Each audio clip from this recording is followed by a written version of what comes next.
All right. So what are we saying here? The Rebbe is like really getting, down to earth, if we want to call it, and very fantastic, very fantastic. And up to now, we've sort of been, how do you say, playing in the minor leagues, so to speak. Like they have these video games, right? Video games. I know people that are addicted to video games, and they're really into video games, and there's wars, and they shoot, but really not doing anything. They're not in any war. They're not in any danger. Nothing is really happening in the world. Exactly the opposite, because they get so addicted to these video games, they don't do anything in the world. They don't have a job. They don't have a. So something like that. That's what we've been doing now. We're talking about Moshiach, and we're thinking about Moshiach, and with this, but it's almost like a video game. It's just in our mind, this whole business. Mashiach is going to come. It's going to be really good. It's going to be different, and everybody's going to worship God, and the world is going to be happy, and everybody's potential will come out. Okay, now the Rebbe is getting down to, right before the curtain opens up, and we're going to see that we're the ones that are on the stage. We're the ones, and God He's the audience. He's watching us. It's going to come home, this whole business. And here we're going to see what's one of the things that's going to happen when Mashiach comes. Right? Up to now, we've been learning all these goody things. Everybody's going to be good, and they're not going to worship idols, and everybody's going to be happy. That's good. And, some people say, even though the Rebbe doesn't talk about it at all, there's going to be wars, and the evil people will get destroyed, or maybe the evil people will all repent, and they'll all do tshuva. That's good stuff, That's pretty much, those type of things happened sort of in the past. Maybe not everybody turned to God, not everybody, but, one or two people for sure. So if one or two people return to the creator of the universe, so just multiply that by a few billion and you got it. But it says there's also going to be totally new things that are going to happen. Totally new things. One of them is the holy temple is going to fall from heaven. Huh? A holy temple that must weigh, I don't know, 30 million tons. I'm not a whatever's an architect or a builder or something like that. So I don't know how much, a regular building weighs. But let's say the holy temple is, 1/4 as big as the Empire State Building. Let's just say. So how much of that were divided by 4, and that's how much the holy temple is going to weigh. So it says the holy temple it's there. It's actually waiting in heaven. Radar has not detected it.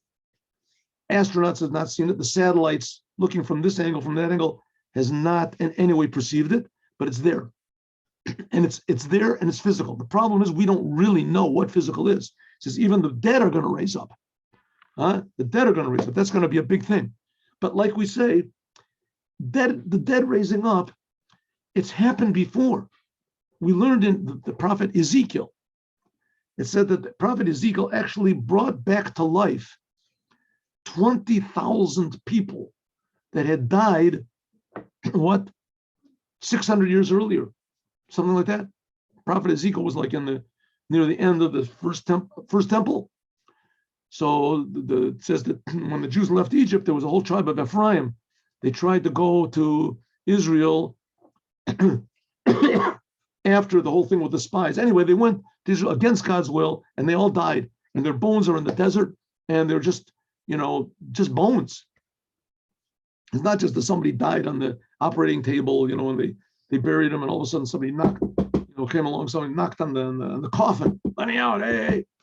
Let me out. How could it be? The guy's head was cut off. We saw it. He opened it up, and there he is. How did it happen? Oh, Elijah the prophet brought him back to life. Ezekiel brought him back to life. That'd be pretty good. That'd be pretty amazing, right? You got a whole religion that's based on one guy that claims that he brought somebody back to life. Here we have Ezekiel, the prophet, Yechezkel. He brought back to life 20,000 people, bones. They were just bones. It says all the bones were clattering. They lacked it. Look over there, it says. So, coming back to life, okay, that's a big miracle. Ain't no doubt about it. But there's going to be bigger miracles. And one of the bigger miracles is going to be that the holy temple is going to actually come down from heaven, where it is, a real building, right? It weighs who knows how many millions of tons, and it's going to come down into the physical world, and it's going to be in Jerusalem. It's going to happen. That's one of the basic. Some people say it's going to be built by the Jews, but nevertheless, we brought in the Talmud, in Sukkah, and the Zohar, and these other Kabbalistic books. But in the Talmud, it says that it's going to happen. So says the Rebbe, that's only the beginning. The fact of the matter is it says in the Talmud that God has a small, miniature, temporary temple that's going to be in Jerusalem.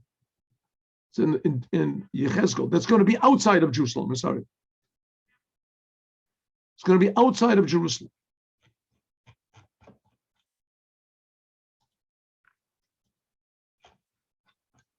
And this, where was it when the Jews went to Babylon after the first temple? So it was there. Every place the Jews were, they always had this small temple, place of learning.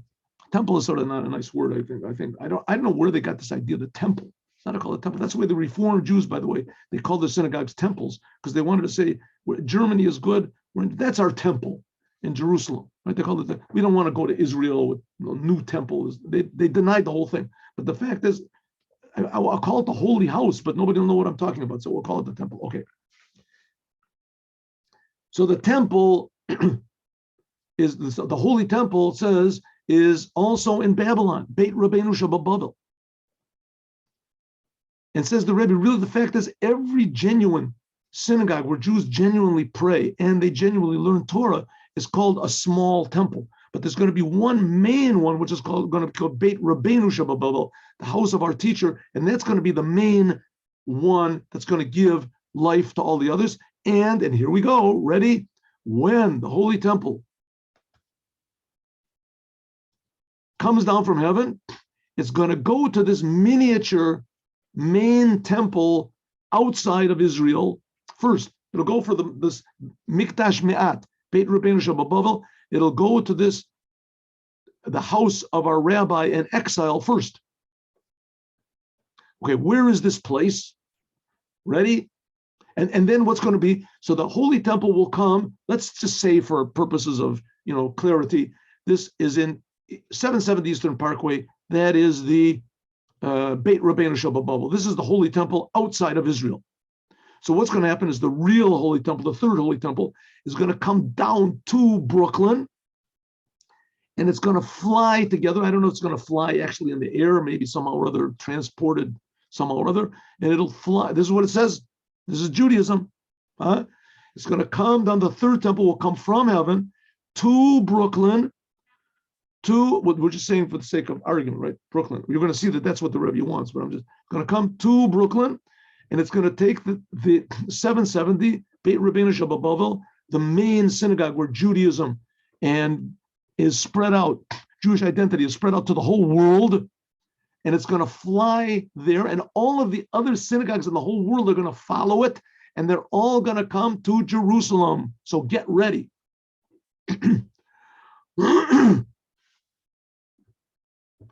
Shabbat, that in it will be revealed the future holy temple, and from there it's going to go to Jerusalem. That's what we just said. Okay, Alpis, according to this, Yishlaber, we can explain what we said before. Beit Rabbeinu Shabbabavel, in our generation, this is the place where the previous Lubavitcher Rebbe set up his headquarters. That's 770 Eastern Parkway. The previous Lubavitcher Rebbe came to America in 1940, and right in after he was in the bombing of Warsaw. He came to 1940, and when he came, he was already paralyzed. He came in a wheelchair, and he just totally changed, to the consternation of a lot of Orthodox Jews, changed the whole face of Judaism in America. And he started sending out emissaries to the whole world. He sent, especially to Morocco and Tunisia. They're still there to this day. Tunisia and the Jarba and to Morocco, there was 3 big synagogues, 3 big centers of Chabad. They saved who knows how many Moroccan Jews from French influence. Ubehektem Pitkam Morichama. And so where did he do this from? From 770 Eastern Parkway in Brooklyn. That was his headquarters. Like the previous Rebbe said, Morichami, this means my teacher, my father-in-law. Onward, this is his picture, right? Let's have a picture over here. There he is, the previous Lubavitcher Rebbe Yosef Yitzchak. Straight here. Oh, there it is. There's a lot of pictures. You can look it up. Beautiful, beautiful man. Beautiful man. In my estimation, one of the most beautiful human beings that has ever lived. Just as, anyway. Terrible suffering. The communists, they put him into prison. They tried to kill him. He was sentenced to death. They put him into prison. Miraculously, they made it was a mix-up, and they didn't kill him, and they tortured him, they beat him, and he was in the bombing of Warsaw, and all I saw is Hasidim died. Okay. Anyway, he came to America the last 10 years. The first 10 years of his life basically was of his being a Rebbe. He was Rebbe for 30 years. The first 10 years was in communist Russia. The second 10 years was in Poland until the World War II started.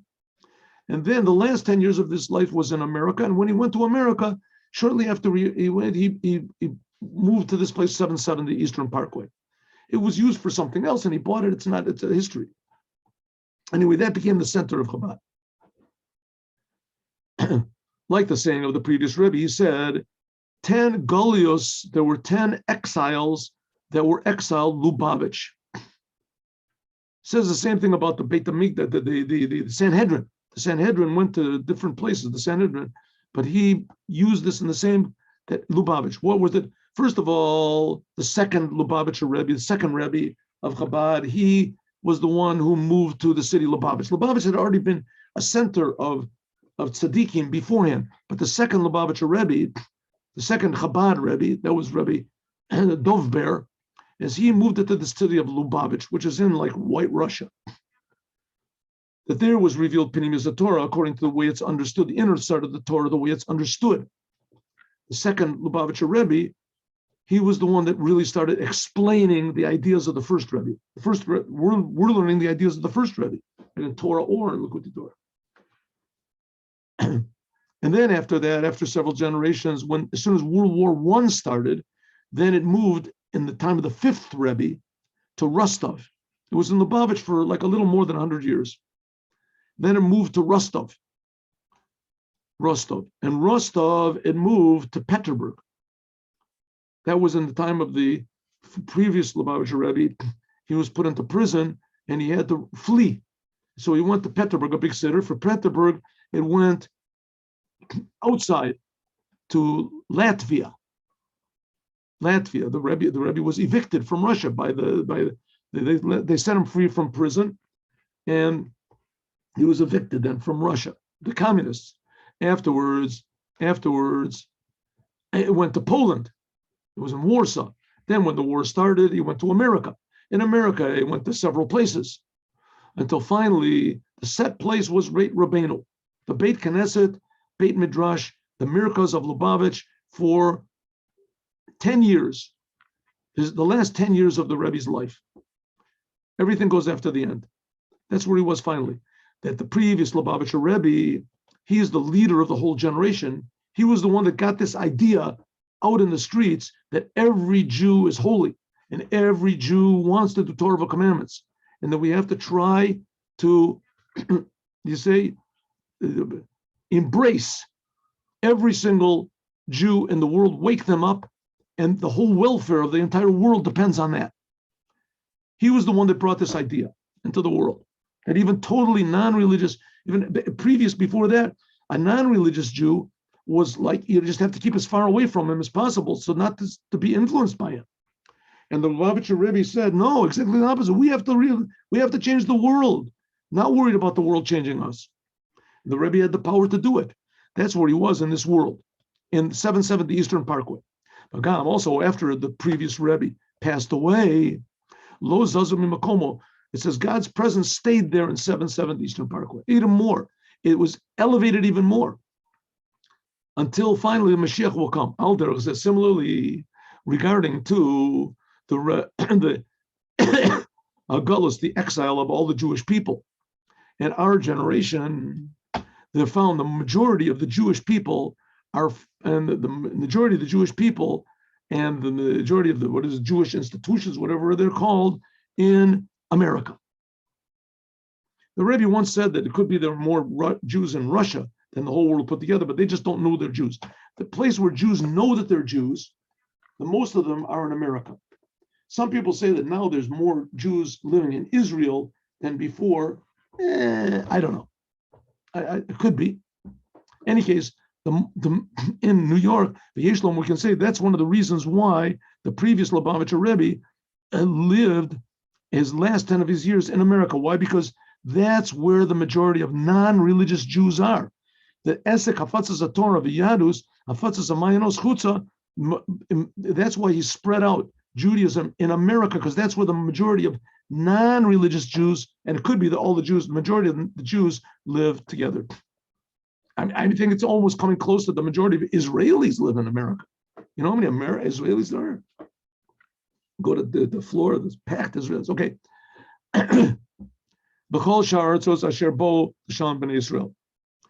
In Israel, in America, there's more Jews found than in any other place where the Jews are in exile. All by means, and he spread out Judaism by means of his pupils and his emissaries, and it's still going on, increasing and increasing. Even and since Shabakal Makom, right, and where the center of this whole business is 770 Eastern Parkway. Since the Makom Galui Yisrael, if those people that don't know, if you don't know, the Eastern Parkway is a street in Brooklyn. It's a big street in Brooklyn. And it has houses, they have addresses. One of the addresses is 770. 770 happens to be on the corner of this street called Kingston Eastern Parkway. And that's where the previous Lubavitcher Rebbe set up his headquarters.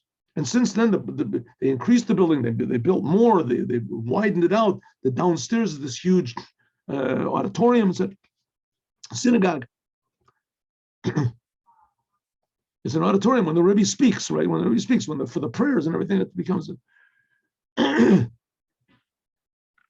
So every place where the Jewish people are, we finished saying, every place where Jewish people are exiled, God's presence, the Shekhinah is with them. Hari Bagalut Zu. So if so, in this exile, that the majority of the Jewish people are together with the leader of our generation in America. So it must be that the Shekhinah is there in America. And in America itself, in Babel, the main concentration of Jews is in New York. The Beit Rabbeinu is, and in New York, the main concentration is in this Mikdash Me'at, in this little holy temple, namely where the previous Rebbe and the Rebbe set up their headquarters. This is like it says, Bekanishta the Hutzel, Bekanishta the Dasha, the Shaf, and Yasiv and Ardei. The Nasa Mikdash V'Yesham, it says that the holy temple went and it V'Yeshev, it said V'Yeshev Sham, and it's there. U'Makam Mikdash B'Yerushalayim, in place of the holy temple in Jerusalem, temporarily while the Jews are in exile, it's settled there. From there, where the holy temple is in exile, there's drawn down God's presence in all of the synagogues and all of the places of learning in the entire world. The Yeshlom, we can say the explanation is the Fish adores that because in this generation, this is the last generation of the exile and the first generation of the redemption, Messiah. We are completing, and we are finishing. Our deeds and our work for the whole entire 2,000 years that we've been in exile, to make from the nations of the non-Jews Eretz Yisrael, the land of Israel. Like it says, the land of Israel is going to spread out over the whole world. How? By means of the Torah and the commandments that the Jewish people do there when they are in exile. Even in the lowest places in the nations of the non-Jews. What they call the Chetzi Kadra Tachton, the half of the earth, half of the globe, the bottom half, the opposite side where the Torah was given. Right? The Torah was given in the land of Israel, and America is like on the other side of the world.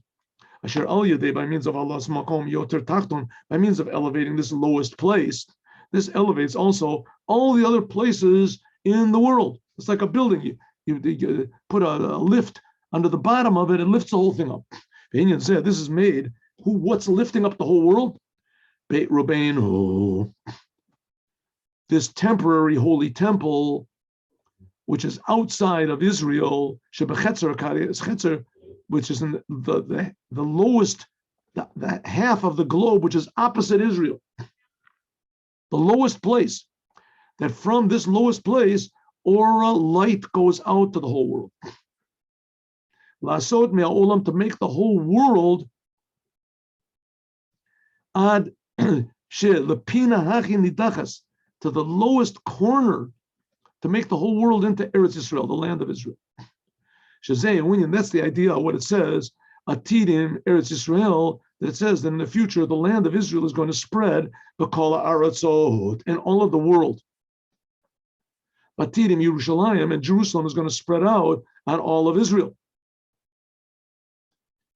That because what's the idea of the land of Israel? It's holy. What's the end of Jerusalem? Even more holy. That the whole world is going to be holy, and the land of Israel is going to be even more holy. That every place there is in the world where there are places of learning and places of prayer, all is joined to the holy temple. By means in the total and true redemption by means of the Moshiach. And who is the Moshiach? The leader of the generation, who the Rebbe said that's the previous Lubavitcher Rebbe. And the Rebbe said that he himself is just an extension of the previous Lubavitcher Rebbe. That the previous Lubavitcher Rebbe, he is the Mashiach, he is the redeemer of all the Jewish people, like we said before in chapter 5. The Od, and even more, Gamza Iker, and this is the main thing, that the previous Rebbe is the Nasi, the leader of Torah Hasidut. That the Torah Hasidut, the idea of Hasidut is to teach the whole world what God really is and what God expects from us. That by means of spreading out this ideas of Hasidut outward, this is what the Mashiach told the Baal Shem Tov, by spreading out his teachings outward to the furthest place in the world, that there's no place further from it spiritually. This is what brings the Mashiach. When will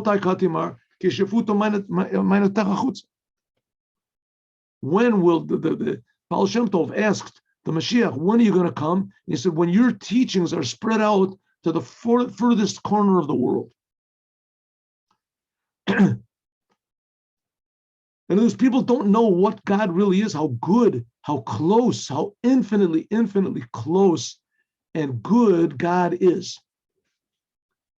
And therefore they get all these weird ideas about it's going to heaven, getting saved, and all these things.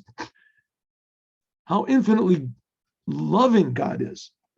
And that's what Chassidut teaches everyone. On the other hand, how infinitely potential, good we are. How much good we have in us. That's teaching each and every person what God expects from us and how he empowers us to do it. And according to this, to act good, to think good, to speak good, to feel good, like we said before, moving so it's understood, Gadol Ha'ila, the tremendous highness, if we say that this one house, this one place is like the holy temple, that it spreads out godliness even to the lowest places, it, so to speak, does something that even the holy temple can't do. The holy temple, when there was bad, when there was sins, the holy temple got destroyed. Here, this place, Beit Rabbeinu Shel Bavel, its purpose is to rectify and to fix and to heal and to enliven everything that the sins that the Jews did back then destroyed. The holy temple was destroyed because of the sins of the Jews. And the holy temple, and because the Jews just didn't have the right attitude. And now they have the right attitude. That's the idea of spreading out Chassidut. And it all comes from this Beit Rabbeinu, from this holy temple, which is in outside of Israel. In our case, it's in Brooklyn, in New York, with the previous Lubavitcher Rebbe, that he's the Mashiach of the generation where he lived. That this will do something that even the holy temple couldn't do. That's the third temple. That's the Mikdash Me'at. That's the third temple will be brought by this small temple, which is outside of Israel. The main thing is in the main Mikdash Me'ara Ikri, the main small temple that is in this last exile. That's what it says. V'nisa Mikdash, like the holy temple traveled and it settled there. Lochein, therefore, Harihu, Hamakom Gufid Latid.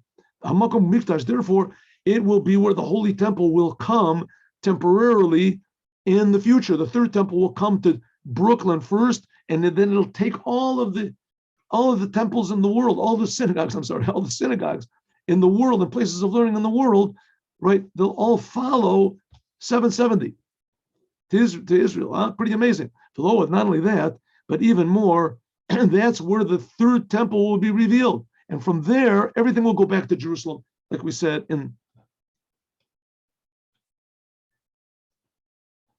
Says this, we can also learn the thing of the Beit Rabbeinu Shebabavel. The previous Lubavitcher Rebbe, his name was Yosef Yitzchak. Yosef means to gather together, and Yitzchak means happiness. That's the Moshiach. And that's the Beit Rabbeinu Shebabavel. That's the number 770. 770, that's the address. As 770 happens to be the numerical value of paratzta, to spread out. Pretty amazing. 770. It also happens to be the numerical value of Beit Mashiach. Take the letters of Beit Mashiach, right? Beit is 2, Yud is 10, Tuf is 400, and Mashiach, Mem is 40, Shin is 300, Yud is 10, Chet is another 8. Add them all up together, you'll get 770. Try it. We'll do it next time. That is the place where Mashiach is revealing the future redemption to the whole world, and he will be the one that will bring the Holy Temple down to the world. And from there, Holy Temple first, 770 second, and all of the synagogues in the world will fly to Jerusalem. I hope it's happening right now. I don't know if the news won't be able to deny it. And then we'll see some amazing, amazing good in the world. Now let's do this, the Hayom Yom. Not like yesterday, we didn't do it. Hayom Yom. Oh.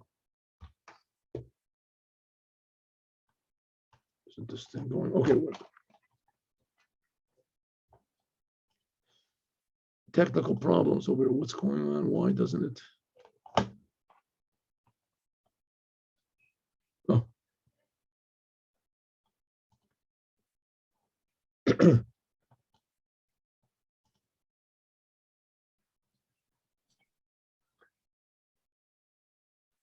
When you say l'chaim, right? Now Hasidim and Jews in general, they sometimes they'll take a little cup, of vodka or something like that, and they say l'chaim. In non-Jews, they say, cheers or to life or, to health or something like that. But we say l'chaim. So some people say l'chaim tovim u'l'shalom. And some people say l'chaim v'livaracha. No, this is nice. Listen to this. L'chaim tovim u'l'shalom means that there should be good life and peace. For good life and peace. The reason that some people say, right, before they make this toast, and they say, L'chaim tovim l'shalom, because the first time that wine was drunk, it was mentioned in the Torah that someone drank wine or an alcoholic beverage, there were bad results. It says Noah, it says he drank, he planted the vines, and he got drunk when he left the ark. He got drunk and he became revealed in his tent. Bad things happened over there. Bad results. Also, there's one opinion that says that the tree of the knowledge of good and evil was a grapevine. And we see that there was evil came out of it. Therefore, we say that we make a blessing that now this wine or this vodka, whatever that we drink, should not be like that vodka. It should be for good life and for peace. Not like Noah and Adam. The Maggid of Mezrich, though, he used to say, L'chaim v'livracha. L'chaim for life and for blessing. Now the word livracha means for blessing, but it also means something else. We'll see. The Alter Rebbe, the first Rebbe, he responded, L'chaim v'livracha. Right? This was his son. The Maggid of Mezrich was the teacher of the Alter Rebbe. He said, L'chaim v'livracha, L'chaim and for blessing. And the Alter Rebbe said, replied back to him, L'chaim v'livracha.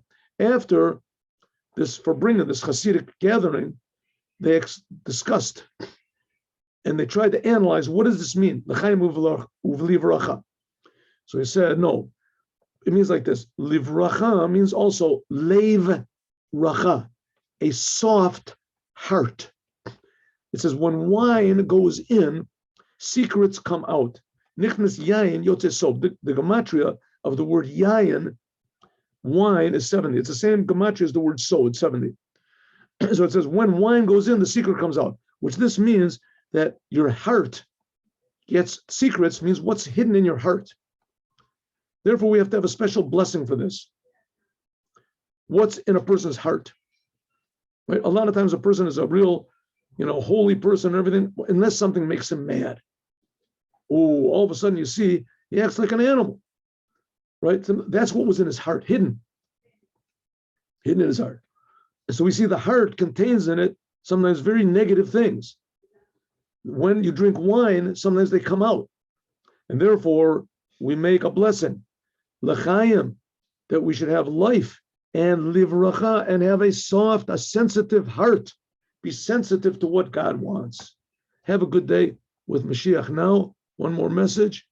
Okay, I'll have a look at this afterwards. Shalom uvracha. One second, I'll copy this here. And I'll look at it later. Okay, God willing, see you all at 3:00. God willing, today we'll try to finish the Megillah and we'll go and learn something from this week's Torah portion.